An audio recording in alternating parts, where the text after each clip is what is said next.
pemirsa, apa kabar hari ini? Semoga Anda selalu sehat di masa pandemi dan selalu bersemangat untuk menjalani aktivitas.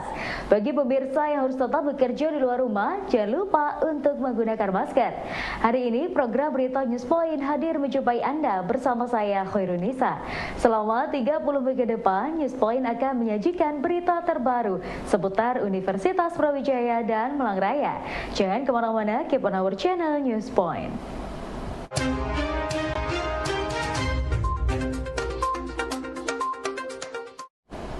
Menjalani bulan Ramadan di luar negeri dilewati oleh Hasna Yasmina Azhara, awardee ISPA dari UB yang masih berada di Thailand untuk menempuh program di Prince of Songkla University. Adaptasi waktu, makanan, dan pengingat ibadah harus ia lalui untuk tetap memaksimalkan ibadah di bulan puasa.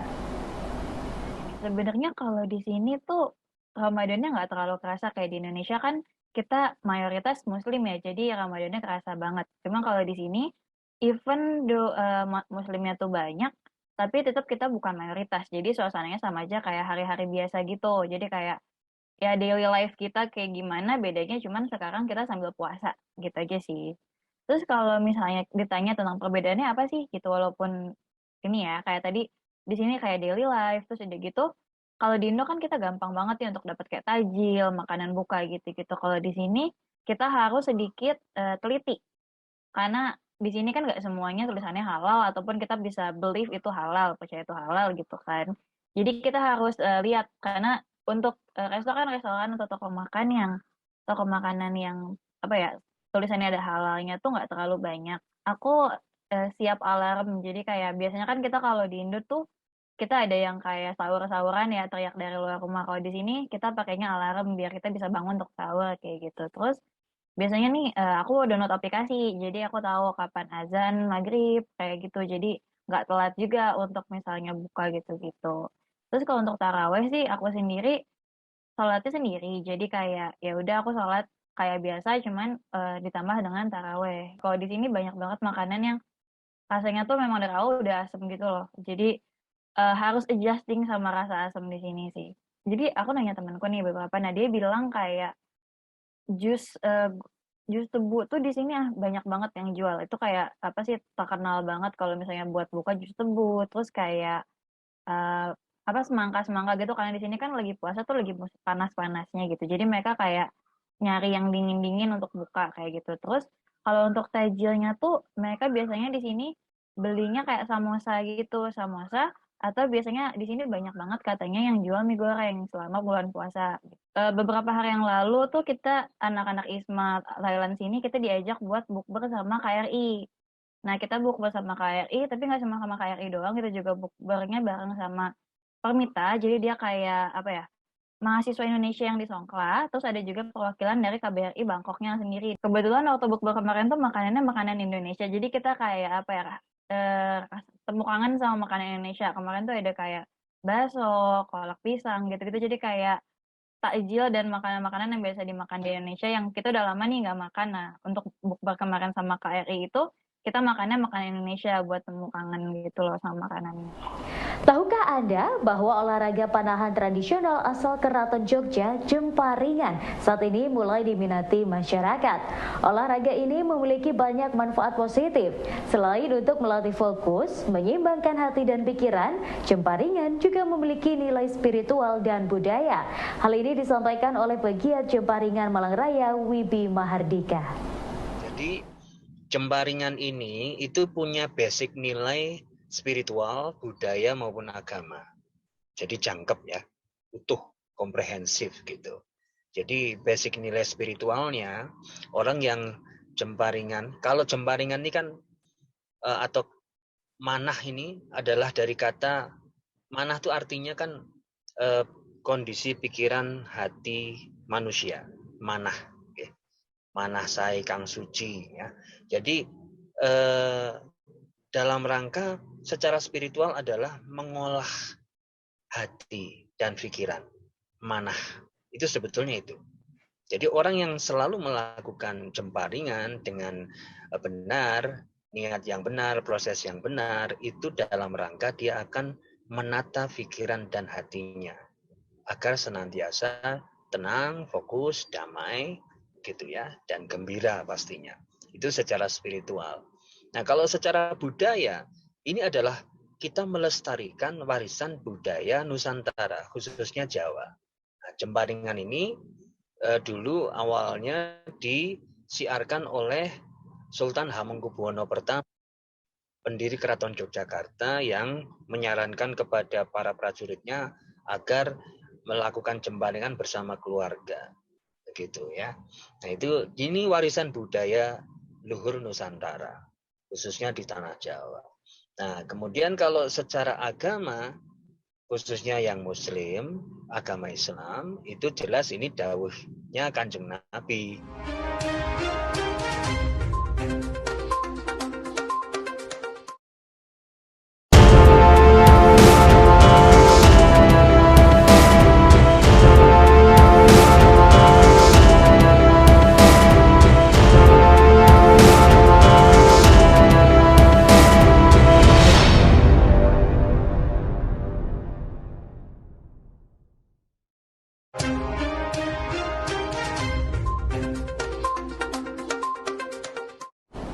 Hotel Grand Mercure memberikan kesempatan kepada staf perempuan untuk memimpin hotel selama 1 hari. Hal itu dilakukan sebagai bagian peringatan Hari Kartini. General Manager Grand Mercure Malang, Sugito Adi, mengatakan sudah memilih 1 staf untuk dapat merasakan menjadi pimpinan dalam perhotelan.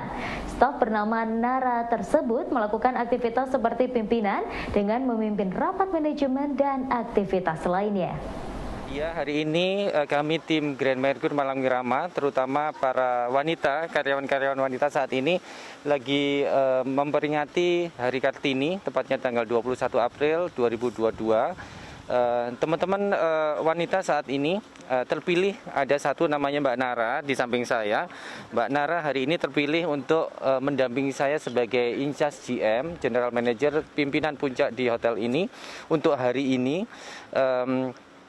Bertepatan dengan Hari Kartini, sebagaimana kami juga kasih apresiasi kepada karyawan perempuan kami untuk bisa menjadi tampuk pimpinan hari ini di hotel ini, untuk experience dan juga untuk keteladanan seorang perempuan memperingati Hari Kartini, terutama dari sisi gender ya. Kita tidak ada membedakan gender, semua baik lagi perempuan punya kedudukan yang sama.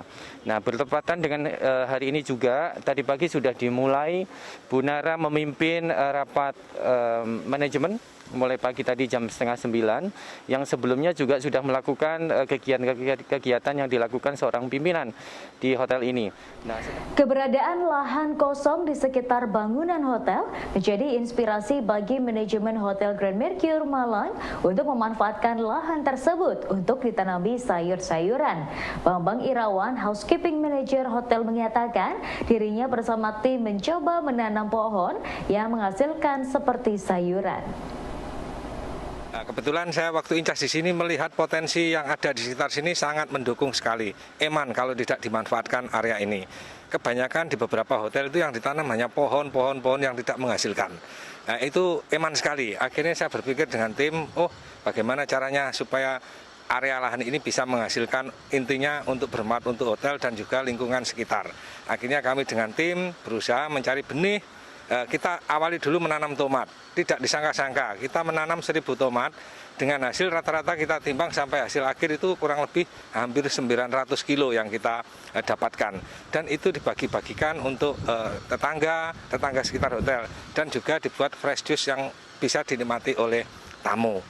Terus berikutnya kita tanam buncis dan hasilnya juga melimpah, dan kita bagi-bagikan untuk kegiatan sosial di lingkungan sekitar hotel yang intinya bermanfaat buat semuanya.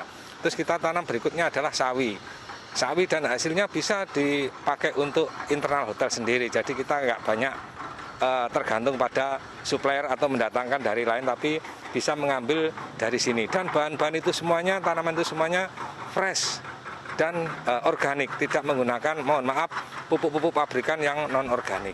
Dalam lingkungan arsitektur saat ini dikenal tema sustainable atau keberlanjutan. Hal ini dapat juga ditetapkan dalam membangun sebuah masjid.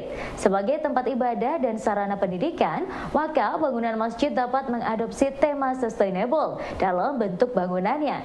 Dosen arsitektur UB Abraham Muhammad Rijal menyebutkan implementasi ini dapat diwujudkan dalam bentuk saluran air, penyediaan ruang terbuka hijau, serapan air, dan lainnya. Sebenarnya kalau masjid tidak secara spesifik ya, karena masjid biasanya desainnya lebih ke icon ya, icon atau simbol penanda. Jadi masing-masing daerah punya icon yang berbeda-beda. Cuman kalau kita bicara arsitektur, ini yang tadi sempat saya sebut itu sustainable, itu sekarang lagi kita lagi digaungkan. Jadi keberlanjutan desain itu, keberlanjutan arsitektur. Jadi kalau kita desain arsitektur itu nggak bisa setelah desain jadi dipakai senang, nggak bisa. Kita harus melihat keberlanjutannya. Keberlanjutannya itu bukan berarti bangunan itu masih tetap dipakai, bukan. Tapi ketika bangunan itu dibangun sudah jadi masjid itu ya, kita harus membuat lingkungan sekitarnya menjadi lebih baik. Yang lebih baik apanya? Bisa jadi kualitas lingkungannya, terus penghijauannya, ya, atau mungkin kualitas air, karena salah satu faktor untuk sustainable architecture itu adalah keberlanjutan air, ya, keberlanjutan air. Jadi ketika kita bikin bangunan masjid nih, yang notabene mendidik orang kan masjid itu, kok malah merusak alam, itu kan nggak bagus. Ya, jadi tetap di situ mungkin di terasnya, di ruang itu ada resapannya cukup banyak. Ya, itu mungkin kalau misalkan di koridor jalan atau halaman depannya itu jangan di full gitu ya, mungkin pakai paving yang berlubang sehingga air bisa tetap masuk di situ.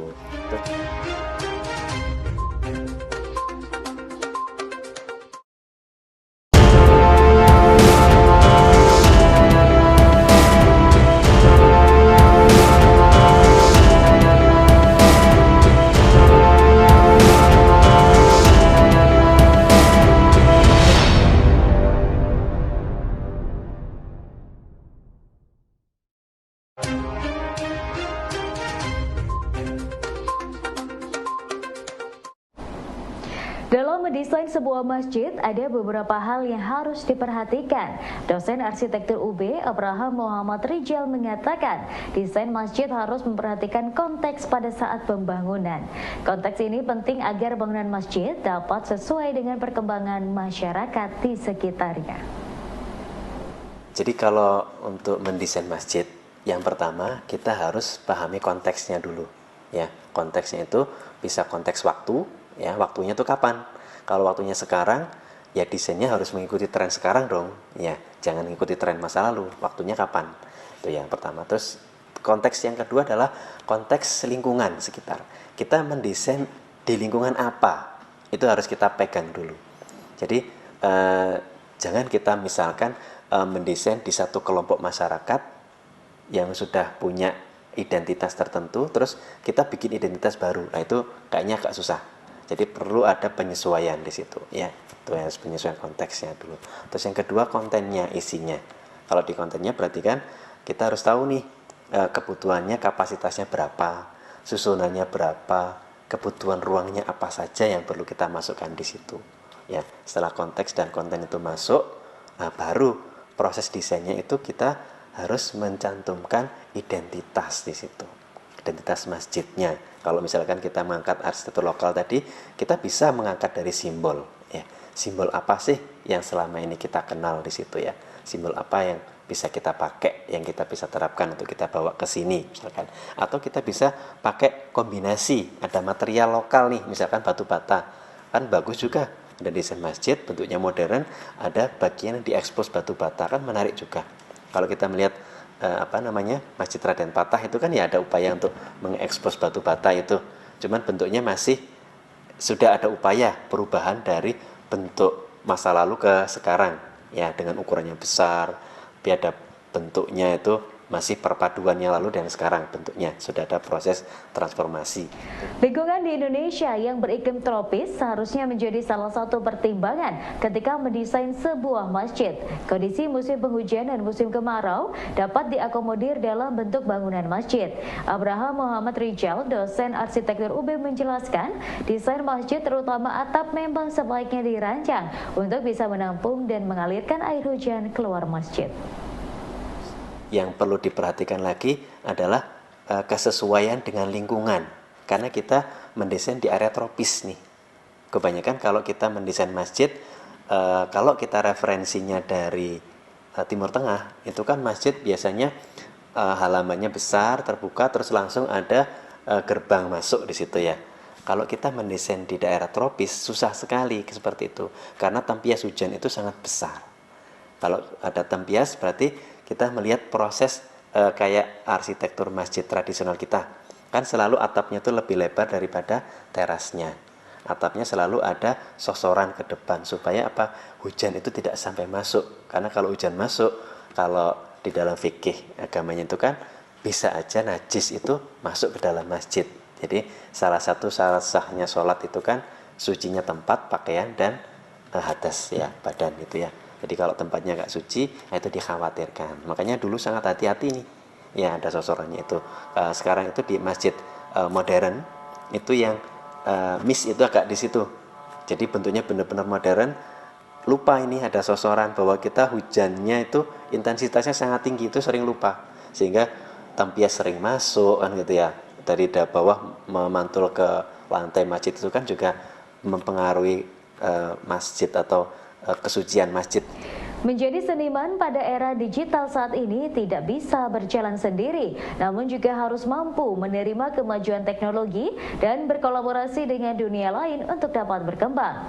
Dosen seni rupa UB Femi Rahmawati menilai, seniman saat ini harus dapat beradaptasi dengan zaman dan mampu mengolah hal tersebut menjadi peluang bagi munculnya kreativitas seni baru.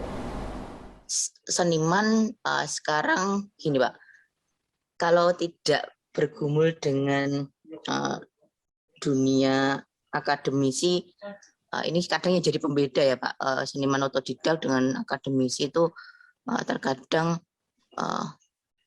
untuk penyampaian konsep dan sebagainya itu agak beda. Terus sama apa namanya pengalaman ya Pak, pengalaman dengan channel dan sebagainya itu sebenarnya di akademisi lebih luas lagi. Dan di sini kita memberikan beberapa update kayak NFT sekarang seperti ini kan juga bagian dari, sebenarnya kalau NFT dulu kan hubungannya sama orang-orang ekonomi saja, tapi sekarang sudah bisa dimasuki oleh orang rupa juga. Jadi luaran mahasiswa kita tidak hanya seniman manual aja, tapi mereka juga sudah sekarang bisa ke ilustrasi digital juga banyak sebagai itu. Terus misalkan apalagi ya yang lagi ini juga ada masjid katanya sudah jadi desain interior Pak. Jadi pengelola apa namanya, meskipun kita punya prodi interior khusus ya Pak di UB, tapi di sini dengan pengalaman itu juga bisa mengaplikasikannya ke dunia desain juga bisa, karena skill kemampuan dasarnya untuk sense dia tentang seni yang secara manual itu sudah kuat, kita perdalam juga di sini. Jadi mau diaplikasikan atau dikembangkan apa saja ke dunia industri itu memungkinkan. Nanti bisa ke galeri Pak. Jadi apa namanya, di PNS kemarin juga ada membukakan beberapa peluang, kurator galeri juga ada, pengelola galeri juga ada, apa ya istilahnya saya lupa. Apa ya, untuk perawatan galeri itu juga ada Pak. Kemarin di CPNS itu membutuhkan juga itu, dan karena di apa namanya, di Indonesia kan lumayan banyak di galeri di Bali, Jogja, terus apa namanya Bandung, Jakarta itu kan juga nasional yang membutuhkan ahli-ahli seni yang dulu-dulunya kan hanya apa namanya